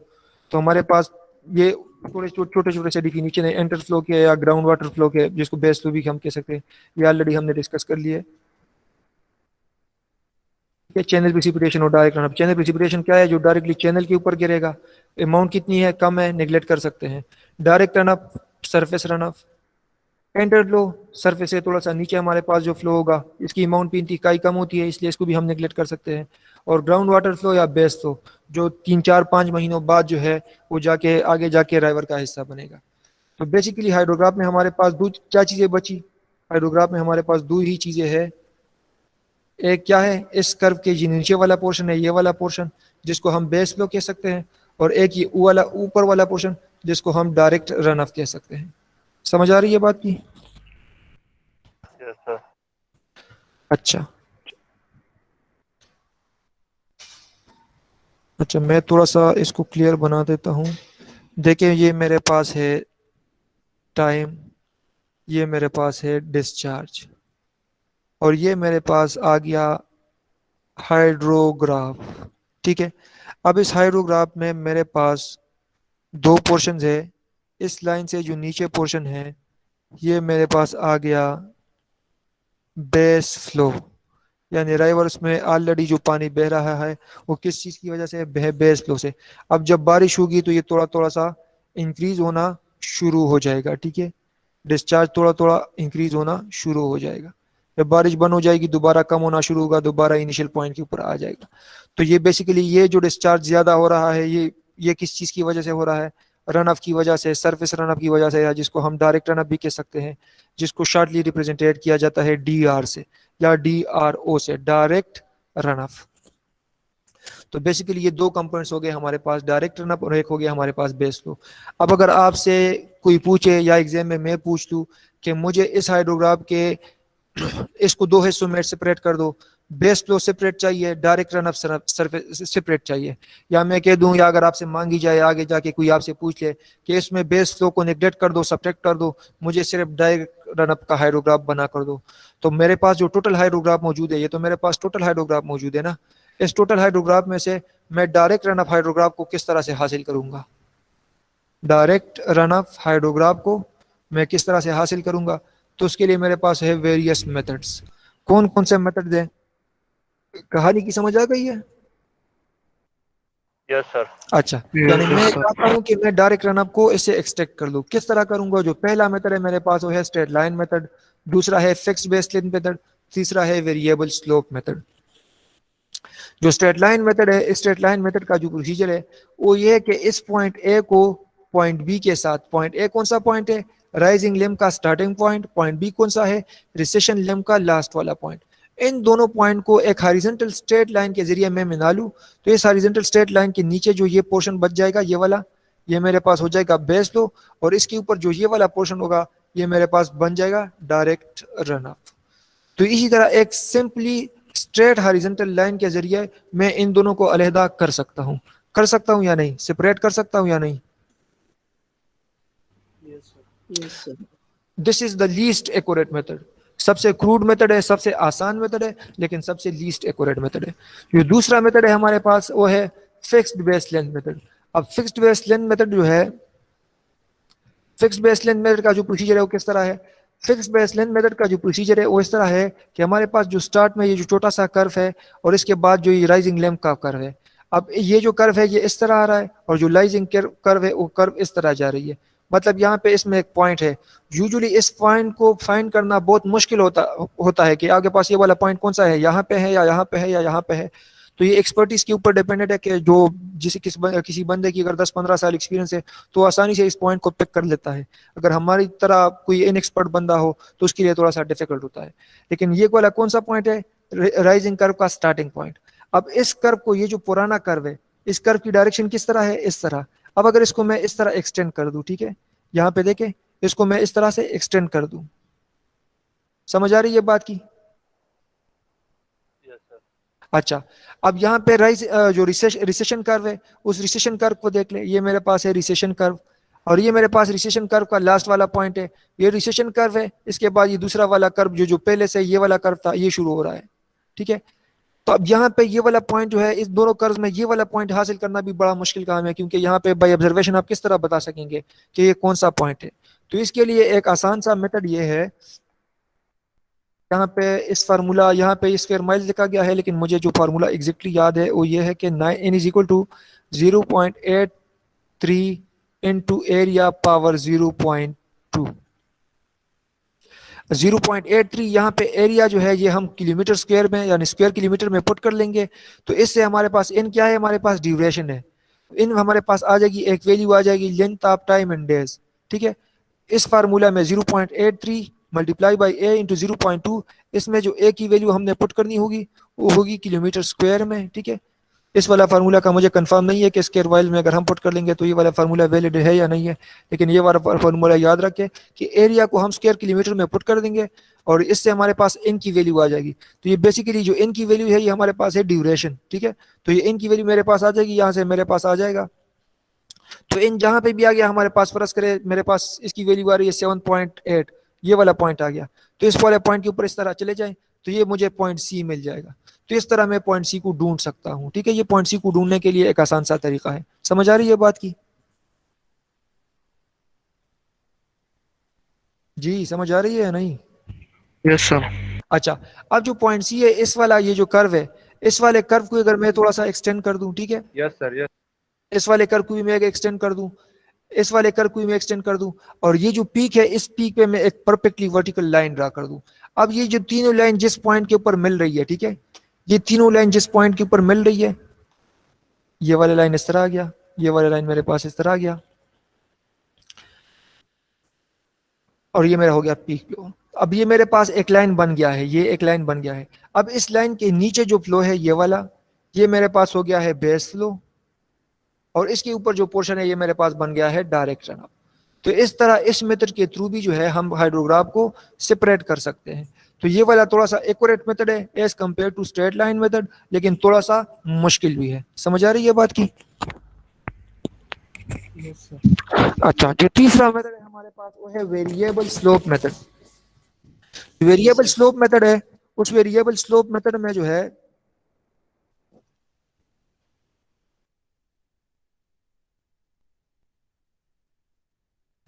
Variable slope method में किस तरह क्या प्रोसीजर है? वेरिएबल स्लोप मेथड में take a point A on the previous recession curve and line AE by extending the previous recession curve point E is under the peak. इसी तरह जो पहले मेथड में हमने जो प्रोसीजर पढ़ा, उसी तरह आप जो है ई पॉइंट को हासिल कर ले इस पीक के थ्रू, इस कर्व के थ्रू और इस कर्व के through. This point is called, अच्छा, now take a point B on the recession curve and extend it backward. Take a point C on recession curve where the recession curve is changing slope. Take point B on the recession curve and extend it backward.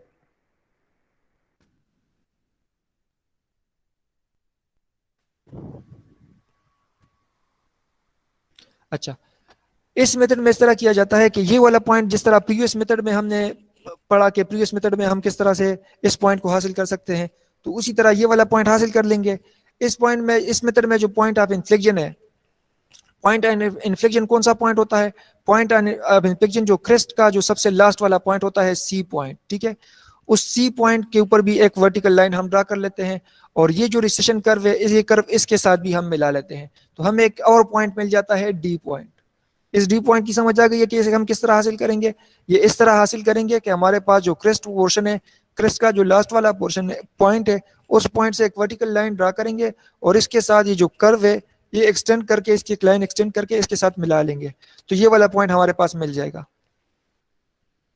अब ये वाला point हमारे पास मिल गया है, ये वाला point भी मिल गया है, तो अब इसको इस तरह, इस ए पॉइंट के साथ ये वाला पॉइंट मिला ले, इस डी के साथ ई वाले पॉइंट को मिला ले, और इस डी के साथ फिर ये वाला कर्व मिला ले।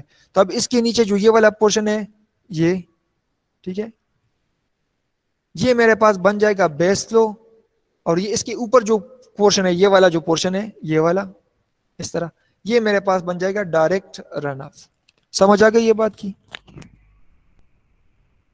यस सर, लेकिन ये अच्छा, सर ये सी पॉइंट मार्क करना भी थोड़ा मुश्किल है। सी पॉइंट जो है, ये सी पॉइंट बेसिकली आपके पास जो हाइड्रोग्राफ होता है ना, ये सी पॉइंट आपके पास वो पॉइंट होता है जिस पॉइंट के ऊपर कर्व आपके पास चेंज हो जाती है। अब ये देखिए, मेरे पास ये कर्व इस तरह की शक्ल की है, और जो रिसेशन कर्व है वो मेरे पास इस तरह की कर्व है, और ये कर्व इस तरह की है। तो थोड़ा सा ये पॉइंट जो है खुद से फाइंड करना थोड़ा सा मुश्किल काम है, क्योंकि इसमें एरर हम कर सकते हैं, हो सकता है हम ये वाला पॉइंट ले ले, मुश्किल काम है। ये स्टार्ट में मैंने बता दिया, इसमें एरर की चांसेस है, लेकिन फॉरगेट अबाउट दैट। ये वो वाला पॉइंट होगा हमारे पास जिस पॉइंट के ऊपर कर्व हमारे पास अपनी डायरेक्शन जो है ये चेंज कर रही है। समझ आ गई है?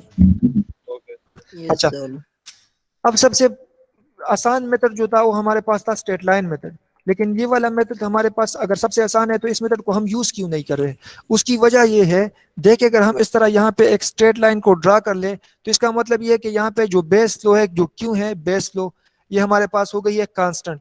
लेकिन प्रैक्टिकली अगर आप देख ले तो राइवर में अगर एक दिन एक डिस्चार्ज है, चौथे दिन अगर एक किस्म की डिस्चार्ज है, तो छठे दिन आपके पास डिस्चार्ज में वेरिएशन हो सकती है।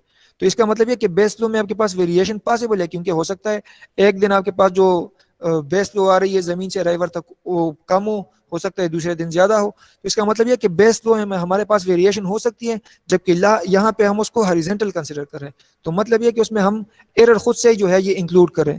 अगर यहाँ पे देख ले हम, तो यहाँ पे अब जो बेस फ्लो है उसके लिए हॉरिजॉन्टल लाइन नहीं है, और यहाँ पे तो कम्प्लीटली एक उतार चढ़ाव वाली लाइन है हमारे पास, इसमें एक हॉरिजॉन्टल लाइन नहीं है, बल्कि बेस फ्लो में एक वेरिएशन को इसने काउंट कर लिया। समझ आ रही है बात की? तो इन तीनों मेथड्स में जो सबसे आसान है वो तो स्ट्रेट लाइन मेथड है, लेकिन वो सबसे लीस्ट एक्यूरेट भी है। जो जनरली जो यूज होती है वो फिक्स बेस मेथड यूज होती है। फिक्स बेस मेथड जो है वो वाइडली यूज होती है, और ये रिजल्ट्स भी हमें थोड़ा सा अच्छा देती है। और जो तीसरा मेथड हमने पढ़ा, वेरिएबल स्लोप मेथड, ये वाला मेथड भी एक्यूरेट है, लेकिन इस वाले मेथड में जो वेरियस पॉइंट है, जिस तरह किसी ने पूछा कि जो सी पॉइंट है ये किस तरह फाइंड करेंगे, तो इस तरह के मेथड में एरर्स की चांसेस बहुत ज्यादा है, क्योंकि ये पॉइंट जो है कोई एक्सपर्ट बंदा आसानी से फाइंड आउट कर सकता है, कोई इनएक्सपर्ट बंदे के लिए जो है ये थोड़ा सा मुश्किल होगा। ठीक है, समझ आ गई है? Yes sir.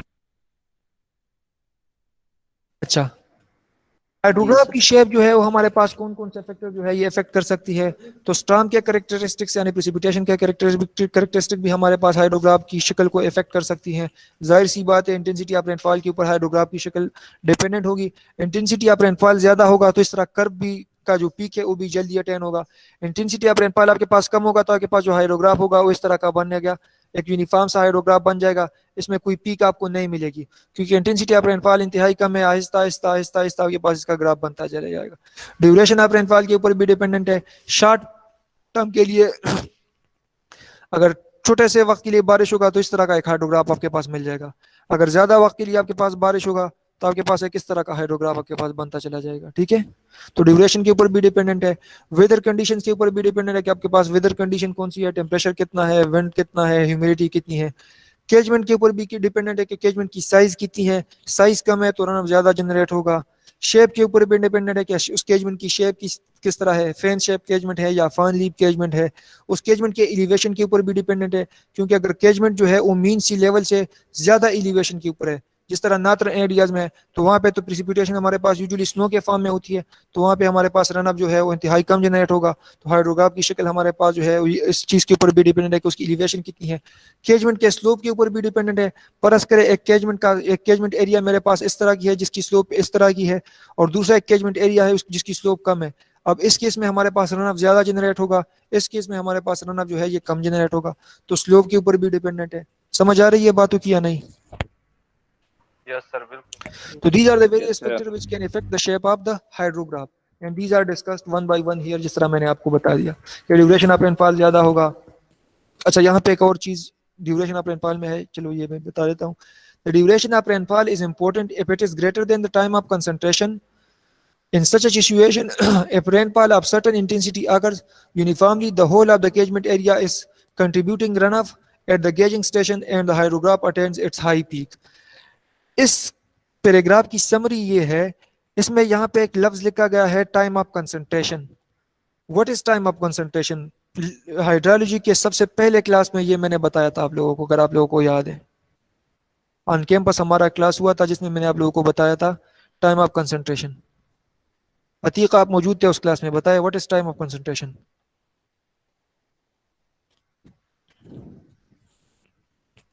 जी अतीक याद है या नहीं? हेलो, आप लोग मेरी आवाज सुन रहे हैं? यस सर, आवाज आ रही है सर। अच्छा अच्छा, अतीक रिस्पांस तो दे दिया है ना? अगर याद नहीं है तो बता रहे कि याद नहीं है, क्यों डर रहे हो इतना? सर कंफ्यूज सर, शायद वो थोड़ा भूल गया था सर। शायद जिस टाइम पे हमारे पास एक्सेसिव रेन हो जाए, ज्यादा रेन हो जाए, तो उसको नहीं नहीं नहीं, अच्छा जरा सुन ले, ठीक है। अब देखे टॉप व्यू में ड्रा कर रहा हूँ, टॉप व्यू, ठीक है। ऊपर से हम देख रहे हैं किसी केजमेंट एरिया को, सी ए मीन्स केजमेंट एरिया, ठीक है। अब यहाँ पे मेरे पास ये स्ट्रीम है जिसमें ये सारा पानी जो आके आके जो है ये कलेक्ट हो रहा है, ठीक है। अब इस स्ट्रीम से जो सबसे दूर पॉइंट है वो तो ये वाला है, तो बजाय तो हमें ये लग रहा है कि इस पॉइंट को सबसे ज्यादा टाइम लगेगा, इस पॉइंट से पानी को सबसे ज्यादा टाइम लगेगा स्ट्रीम तक पहुंचने में, लेकिन इसको टाइम ऑफ कंसंट्रेशन नहीं कहा जा सकता। टाइम ऑफ कंसंट्रेशन हमारे पास वो टाइम जिसमें हमारे पास इस कैचमेंट एरिया के सबसे मोस्ट रिमोट पॉइंट्स है। रिमोट पॉइंट मींस के वो वाला पॉइंट जो इससे ज्यादा, अब देखे इस स्ट्रीम के करीब सबसे ये वाला पॉइंट है, लेकिन इस पॉइंट से हो सकता है सबसे ज्यादा टाइम ले यहाँ तक रन अप पहुंचने में। किस तरह? अब परस करे देखे इस स्ट्रीम में और इस राइवर में, इस स्ट्रीम में और इस पॉइंट में, परस करे यहाँ पर मेरे पास इस तरह माउंटेन्स मौजूद है, ठीक है।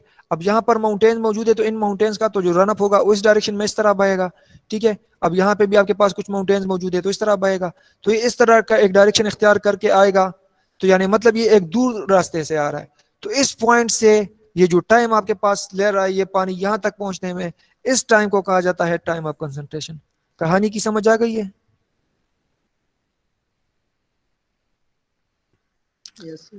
इज इट क्लियर और नॉट? अगर क्लियर नहीं है तो मैं दोबारा, अच्छा अच्छा चलिए। अब जब आपके पास टाइम ऑफ कंसंट्रेशन से ड्यूरेशन ऑफ रेनफॉल ज्यादा हो, duration of rainfall is greater than the time of concentration.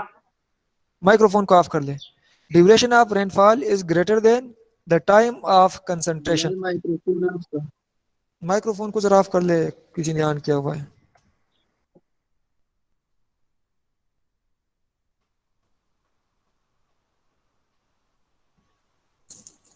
दोनों यहाँ पे छोटा स्क्रीन क्यों नजर आ रहा है? अच्छा,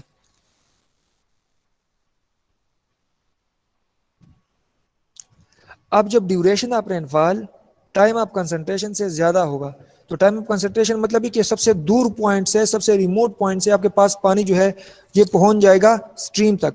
अब इतने टाइम में स्ट्रीम तक पानी पहुंच रहा है और उससे ज़्यादा ड्यूरेशन की बारिश हो रही है, तो मतलब ये है कि उससे भी ज़्यादा ड्यूरेशन की बारिश हो रही है, तो मतलब ये कि सारा पानी जो है बारिश ख़त्म होने से पहले पहले ही सारा पानी जो है ये स्ट्रीम तक पहुंच चुका होगा। समझ आ रही है बात तक? Yes sir. अब बारिश खत्म होने से पहले पहले ही सारा पानी जो है स्ट्रीम तक पहुंच हो चुका होगा, तो जाहिर सी बात है जो पीक जो है ये हमारे पास जल्दी अटेन हो जाएगा। इसी पॉइंट के ऊपर आपके पास जो है ये हाई पीक आपके पास होगा। क्यों? क्योंकि आपके पास सारा पानी जो है, अब ड्यूरेशन रेनफॉल की इतनी ज्यादा है कि वो टाइम ऑफ कंसंट्रेशन से भी ज्यादा है, टाइम ऑफ कंसंट्रेशन से ज्यादा है, तो आपके पास सारा पानी जो है ये स्ट्रीम तक पहुंच चुका होगा इस टाइम तक। समझ आ रही है बात की? Yes sir.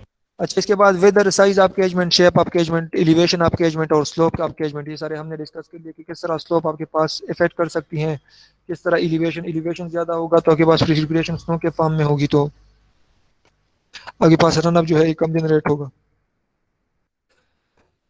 अच्छा, बस ये लास्ट एक दो स्लाइड है, सिर्फ एक न्यूमेरिकल है, ये पढ़ लेते हैं। जो मैक्सिमम प्रोबेबल रन अप हमारे पास जनरेट हो सकता है किसी कैचमेंट एरिया से, उसको हम किस तरह से कैलकुलेट कर सकते हैं? एक तो फ्रीक्वेंसी एनालिसिस से। फ्रीक्वेंसी एनालिसिस हम तभी कर सकते हैं जब हमारे पास पहले से ही ढेर सारा डाटा जो है ये रिकॉर्ड पड़ा हो, ठीक है? तो उस पे के ऊपर हम डिस्क्रिप्टिव स्टैटिस्टिक्स कर सकते हैं कि उसको सर हम प्रीवियस डेटा को एनालाइज करके हम फाइंड कर ले कि पिछले रिकॉर्ड हमें क्या कह रही है। और इसके बजाय अगर हमारे पास रिकॉर्ड मौजूद नहीं है तो हम एक फार्मूला को यूज कर सकते हैं जिसको रेशनल फार्मूला कह सकते हैं। ये एक एम्पिरिकल फार्मूला है हमारे पास, Q is equal to CIA। इस CIA में C हमारे पास है run off coefficient, run off coefficient, I हमारे पास है इंटेंसिटी ऑफ रेनफॉल, जबकि A हमारे पास है एरिया ऑफ द कैचमेंट, ठीक है? ए हमारे पास क्या चीज़ है? कैचमेंट का एरिया है। सी हमारे पास है कोएफिशिएंट ऑफ रन अप, या इसको रन ऑफ कोएफिशिएंट भी कह सकते हैं। आई हमारे पास है intensity of rainfall. Run off coefficient हमारे पास क्या चीज़ है? Run off coefficient is basically the ratio of run off to total rainfall. अब ये हमेशा हमारे पास क्या होगा? रन ऑफ हमारे पास हमेशा रेनफॉल से कम होगा। क्यों? क्योंकि हमारे पास जो रेनफॉल हो रही है उसमें कुछ लॉसेस हमारे पास इंटरसेप्शन की वजह से हो रही है, कुछ डिप्रेशन स्टोरेज की वजह से, कुछ इन्फिल्ट्रेशन की वजह से। तो रन अप हमारे पास क्या है? रेनफॉल से कम है, तो इसका मतलब है कि इसकी जो वैल्यू होगी हमारे पास लेस देन 1 होगी, क्योंकि रन अप हमारे पास रेनफॉल का बराबर हो ही नहीं सकता। समझ आ रही है बात की? Yes sir. तो ये हमारे पास हो गया coefficient of run up. Intensity of rainfall क्या है? कि कितनी रेनफॉल, डेप्थ ऑफ रेनफॉल आपके पास हो रही है यूनिट टाइम में, मिलीमीटर पर आवर इसका यूनिट है। और एरिया तो सिंपल सी बात है, कैचमेंट का एरिया। अब इसके ऊपर एक न्यूमेरिकल को देख ले। N urban catchment has an area 85 hectares. 85 hectares का एरिया हमारे पास गिवन है। The slope of the catchment is 0.006।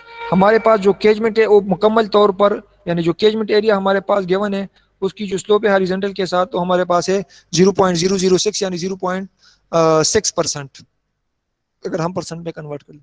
And the maximum length of travel of water is 950 metre. और जो लेंथ ऑफ ट्रेवल है हमारे पास, वो चाहे जो भी पॉइंट हो, चाहे इस रिवर स्ट्रीम तक नजदीक भी पॉइंट हो, लेकिन इससे आपके पास हो सकता है वाटर इस डायरेक्शन में आ रहा है, तो जो सबसे maximum length of travel of water है ये मेरे पास है 950 मीटर के बराबर। The maximum depth of rainfall with a 25 year return period is as below. ये जो मैक्सिमम डेप्थ ऑफ रेनफॉल है ये भी हमारे पास यहाँ पे, ये उसके लिए हमारे पास एक डेटा गिवन है। If a culvert for drainage at the outlet of this area is to be designed for a return period of 25 years, estimate the required peak flow rate by assuming run-up coefficient of 0.3। तो formula में जो run-up coefficient है वो तो already हमारे पास given है 0.3, ठीक है? Q इज इक्वल टू, जो फार्मूला है हमारे पास, Q is equal to CIA। इसमें नीचे डिवाइड बाय 3.6 का फैक्टर होगा, लेकिन वो तब होगा जब एरिया हम किस चीज में पुट करेंगे? हेक्टेयर्स में, ठीक है? जब एरिया हम हेक्टेयर्स में पुट करेंगे तो यहाँ पे नीचे डिनोमिनेटर में 3.6 होगा। तो ये मेरे पास हो गया फार्मूला। ये 3.6 मेरे पास फार्मूला का है, ये 0.3 मेरे पास ऑलरेडी फार्मूला में गिवन है रन अप कोएफिशिएंट, वो मेरे पास ऑलरेडी गिवन है। ये रन अप का कोएफिशिएंट जो 0.3 की वैल्यू है ये आपके पास वेरियस टाइप्स ऑफ एरियाज के लिए डिफरेंट होगी, ये ऑलरेडी बुक में एक टेबुलर फॉर्म में गिवन होती है। किस तरह? अब देखिए आपके पास एक फील्ड है, एक और उसके मुकाबले में एक आपके पास एक पेव्ड सरफेस है, तो पेव्ड सरफेस के लिए जो रन अप कोएफिशिएंट होगा वो ज्यादा होगा एक लाइन सरफेस, क्योंकि उसके ऊपर कंक्रीट का वर्क हो चुका है, तो रन अप ज्यादा जनरेट होगा, तो रन अप कोएफिशिएंट भी ज्यादा होगा, क्योंकि आपके पास run up coefficient run up और रेनफॉल का रेशो है, तो रन अप ज्यादा जनरेट होगा तो रन अप कोएफिशिएंट भी ज्यादा होगा। और इसके मुकाबले में कोई फील्ड है, कोई इरिगेशन की कोई जमीन है, इरिगेटेड फील्ड है कोई, तो उसमें आपके पास जो रन अप कोएफिशिएंट होगा वो सबसे कम होगा। ठीक है, तो हमने अच्छा एरिया भी हमारे पास ऑलरेडी गिवन है, इस फार्मूला में एरिया हमने किसी में पुट करना होगा, इस फार्मूला में हेक्टेयर्स में, वो भी हमारे पास ऑलरेडी गिवन है 85। ठीक है, 85 हेक्टेयर, यहाँ पे ये 0.85 में पता नहीं क्यों पुट किया गया है, ये मीटर क्यूब में चेंज किया। अच्छा मे भी, चले यूनिट कंसिस्टेंसी को जरा खुद देख ले। ठीक है, यूनिट कंसिस्टेंसी को जरा खुद देख ले कि किस तरह यूनिट को आप कंसिस्टेंट रखेंगे। इसमें जो बेसिकली हमने जो चीज़ फाइंड करनी है जिसको आपको समझ जानी चाहिए, बाकी चीज़ें तो ऑलरेडी हमारे पास गिवन है, यूनिट्स को जरा कंसिस्टेंट रखना है, वो है हमारे पास है आई। इंटेंसिटी हमारे पास डायरेक्टली गिवन नहीं है, उस इंटेंसिटी को हम किस तरह फाइंड करेंगे?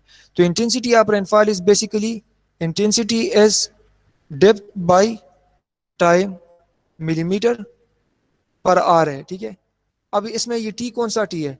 टी भी हमारे पास गिवन नहीं है, ये टी बेसिकली हमारे पास है टाइम ऑफ कंसंट्रेशन, और टाइम ऑफ कंसंट्रेशन हमारे पास गिवन नहीं है, उसके लिए हमारे पास इनडायरेक्टली इंफॉर्मेशन गिवन है, एक लेंथ की इंफॉर्मेशन गिवन है और एक हमारे पास स्लोप की इंफॉर्मेशन गिवन है। टाइम ऑफ कंसंट्रेशन को फाइंड करने के लिए हमारे पास दो मेथड्स होते हैं, एक को कहा जाता है यूएस प्रैक्टिस और एक है किरपिच फार्मूला। ठीक है, जो यूएस प्रैक्टिस है वो भी आपके पास एक एम्पिरिकल फार्मूला है, और जो किरपिच फार्मूला है वो भी एक एम्पिरिकल फार्मूला है। इस किरपिच फार्मूला में हमारे पास बराबर होती है 0.01947 मल्टीप्लाई बाई, यहाँ पे ये जो 950 है यहाँ पे लिख लो L power 0.77 multiply by S power minus 0.385। तो लेंथ भी हमारे पास गिवन है और स्लोप भी हमारे पास गिवन है, लेंथ 950 मीटर, स्लोप है 0.006। तो इस किरपिच फार्मूला में जब हम ये पुट कर लेंगे तो मेरे पास आ जाएगा टाइम ऑफ कंसंट्रेशन। तो मुझे तो ये टी की वैल्यू मिल गई है, टाइम ऑफ कंसंट्रेशन ये मुझे मिल गई है। अब मुझे ऊपर चाहिए, क्या चाहिए? डेप्थ ऑफ रेनफॉल, वो भी मुझे डायरेक्टली गिवन नहीं है, तो जो डेप्थ ऑफ रेनफॉल है वो मैंने कैलकुलेट करना है। अब मेरे पास टाइम ऑफ कंसंट्रेशन है 27.4। अब 27.4 को देख ले, 5, 10, 20, 30, तो 20 और 30 के दरमियान 27.4 आ रहा है। ठीक है, यहाँ पे कहीं 7.4 अगर मैं यहाँ पे लिख दूँ तो 20 के बाद यहाँ पे 27.4 यहाँ पे कहीं होगा। ठीक है, यहाँ पे कहीं होगा, तो उस 27.4 के अगेंस्ट मुझे यहाँ पे ये वाली वैल्यू फाइंड करनी होगी, डेप्थ ऑन रेनफॉल। तो मैं किस तरह फाइंड कर सकता हूँ? Using interpolation. तो इंटरपोलेशन के जरिए मैं फाइंड आउट कर लूंगा 27.4 के अगेंस्ट ये डेप्थ ऑन रेनफॉल। किस तरह कैलकुलेट करूंगा? ये 50 माइनस 40 डिवाइड बाई 20 माइनस 10, तो मेरे पास आ जाएगा 10 मल्टीप्लाई बाई क्या, अब 20 से लेके 27.4 तक कितना डिफरेंस है? 7.4 है ना, तो मल्टीप्लाई बाई 7.4 प्लस 40, ये प्लस 40 कहाँ से आएगा? क्योंकि इस वैल्यू, ये हमारा इनिशियल पॉइंट है ना, इस पॉइंट से हमने शुरू किया हुआ है ना 40 से, तो 40 इसके साथ हम प्लस करेंगे, तो इससे हमारे पास आ जाएगा maximum depth of rainfall. Is it clear और नॉट? समझ आ रही है बात की? सर ये 7.4 किस तरह है, ये दोबारा जरा। एक मिनट अच्छा 7.4 इस तरह देखे, मैंने इंटरपोलेशन करनी है इन दोनों पॉइंट्स के बीच 27.4 के लिए, तो ये मेरे पास 7.4 यहाँ पे है। अब इस 7.4 के अगेंस्ट मैंने ये वाली वैल्यू फाइंड करनी है, x की वैल्यू। तो जो x की वैल्यू हो गई ये मैं किस तरह फाइंड आउट करूंगा? This minus this, 50 minus 40 divide by this minus this, 30 minus 20, तो 30 माइनस 20 से मेरे पास 10 आ जाएगा, और मल्टीप्लाई बाई 7.4, तो 20 से आपके पास ये पॉइंट कौन से पोजीशन के ऊपर है? 7.4 के ऊपर है या नहीं है? तो मल्टीप्लाई बाई 7.4, और मैं डेप्थ फाइंड कर रहा हूँ इस पॉइंट के ऊपर, x डेप्थ फाइंड कर रहा हूँ, ये मेरा रेफरेंस है। इस पॉइंट तक तो ऑलरेडी 40 मिलीमीटर की डेप्थ है, तो 40 प्लस ये वाली वैल्यू, तो 40 plus this value will be the total depth. समझ आ रही है बात की? Yes sir. अच्छा, तो 47.4 मेरे पास आ गया mm, तो 47.4 divide by time of concentration, intensity भी आ गई मेरे पास। अब इसमें सिर्फ वैल्यूज को पुट कर ले, ये मेरे पास डिस्चार्ज आ जाएगा। अच्छा, ये जो लास्ट वाला न्यूमेरिकल है, इसमें अगर आपके पास वेरियस एरियाज गिवन हो, अब एक कैचमेंट एरिया है आपके पास, लेकिन उसी एक कैचमेंट एरिया में आपके पास रोड्स भी है, लॉन्स भी है, रेजिडेंशियल एरिया भी है, इंडस्ट्रियल एरिया भी है, और उन सब के लिए आपके पास जाहिर सी बात है रन अप कोएफिशिएंट आपके पास डिफरेंट होंगे। देखिए रूट्स के लिए रन अप कोएफिशिएंट सबसे ज्यादा है, लान में आपके पास रन अप सबसे कम जनरेट होगा तो 0.1 है। तो इन सब के लिए एक रिप्रेजेंटेटिव रन अप कोएफिशिएंट हम किस तरह फाइंड करेंगे, इक्विवेलेंट रन अप कोएफिशिएंट होगा, उसके लिए इस फार्मूला को यूज करेंगे। तो 0.7 multiply by 8, 0.1 multiply by 17, 0.3 multiply by 50, 0.8 multiply by 10 और डिवाइड बाई टोटल एरिया। तो इसके लिए हम एक इक्विवेलेंट कोएफिशिएंट को यूज फाइंड आउट कर लेंगे। तो this 0.36636 is basically the equivalent run up coefficient for this catchment area. समझ आ गई ये बात की?